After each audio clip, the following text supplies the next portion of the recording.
Hey there, I'm Charles Worth from Extreme Systems, also known as Fugger. I'm the owner of Extreme Systems and also the 2008 Freestyle World Champion and the 2009 World Champion. But thanks for inviting me in. And how do you pronounce your first name? Isaï. Isaï. Isaï? Yeah. Isaï. Okay. I never tried to pronounce it. I just always thought it was something I couldn't pronounce. Yeah, anyway. that's pretty difficult for a lot of people anyway. Cool. So where do you come from? Las Vegas, Nevada. We drove in last night, and we drive in every year. I didn't bring my Cascade this year, which I brought last year and the year before, and kind of upset everybody by taking the power down. This building doesn't have very good power, so everybody, as you know, everybody got upset because when I blew the fuse, the circuit breaker several times, it was a mess for everyone. Yeah, I heard the story too. What do you think about the GOOC 2010 North America final? Not that it was confused and stuff, but I guess we have a North America and a South America now, and I guess Central America is where it actually took place. I'm not sure why they didn't combine it all together, for one big event. As well as I know there's some people left out, down in South America as well too that wanted to attend. It's good to see that Canada's here again. Jody came in, and actually that's pretty much the farthest. We don't have anybody from Japan this year.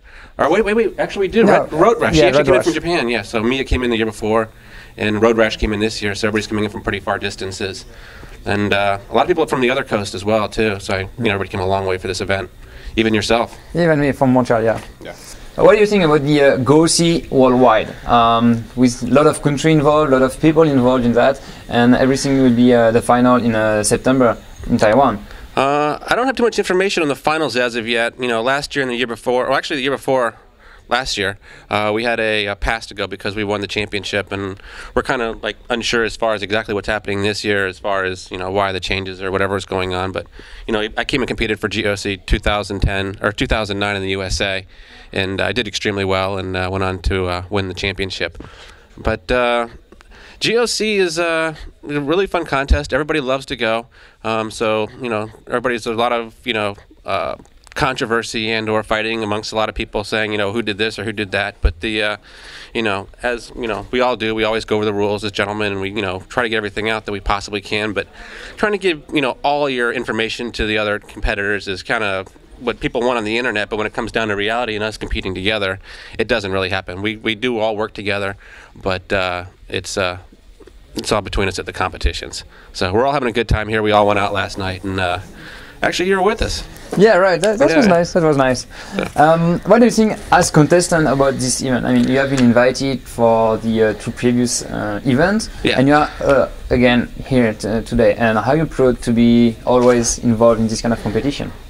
I kind of like doing the competition. It's kind of like what we've all worked a long time towards, having the sponsorship, and then once we had the sponsorship and actually going to events like other sports. So this is natural progression, which is great for us, and we want the recognition and notoriety and the free hardware and the free trips and stuff.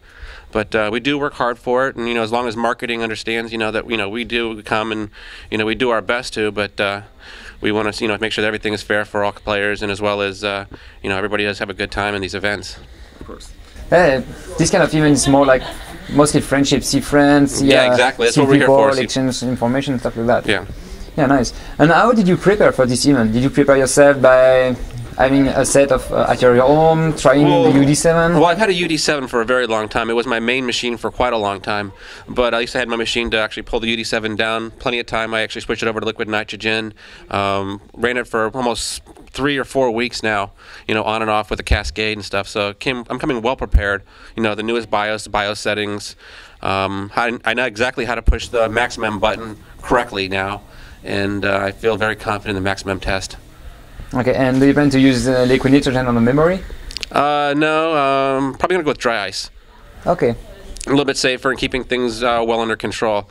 I do plan on sealing the memory up and hoping for the best, but chances are the memory will probably screw up today. Yeah, and a lot of people. And although maximum is one of the first benchmark, so you need to save everything for the second run. Yeah.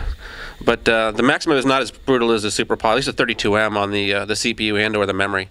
So we're doing only an 8M, so the 8M is fairly light. The W prime is fairly light.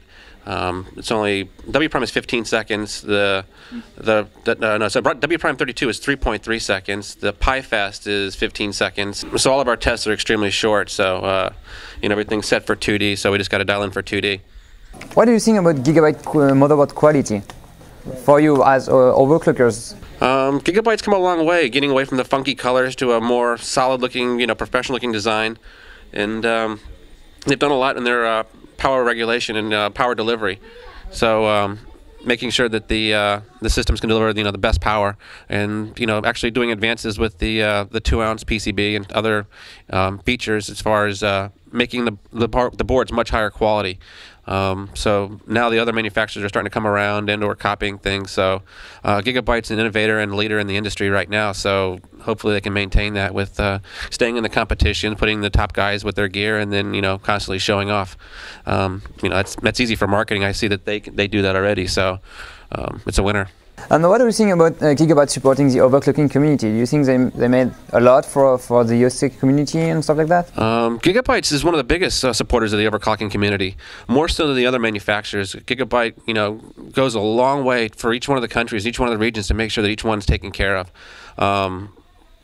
Back when we don't have all this kind of support, Gigabyte was one of the first manufacturers to actually reach out to the overclockers and ask us questions and/or bring us in and work with us, send us products, and then actually modify their products and listen. The big thing is we can ask for these kind of things, but the manufacturer doesn't listen, and it's wasted. But Gigabyte recognized a long time ago that the things that we do to these boards is kind of the direction that they wanted to go, and they've actually stuck with that. Yeah, right. One of my last questions. How would you explain to someone that don't even know about computer and overclocking, what is overclocking? Performance tuning, the same thing, and same analogy with like car racing.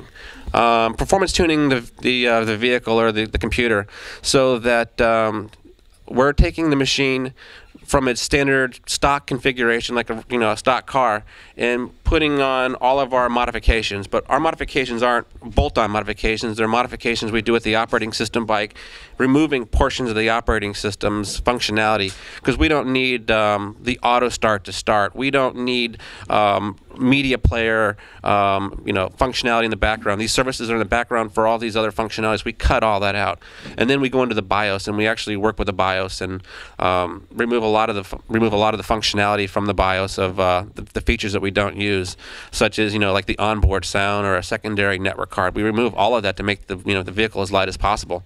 And then we do hard modifications to the motherboard. We'll actually solder on components. We'll reverse engineer the phase lock loop generator. We'll do other miscellaneous memory voltage, or we'll do other types of modifications that the board might need. And then, like with Gigabyte will actually listen to what we do and see what we do, and then incorporate the modifications that we do back into the board. So that's why we're here today.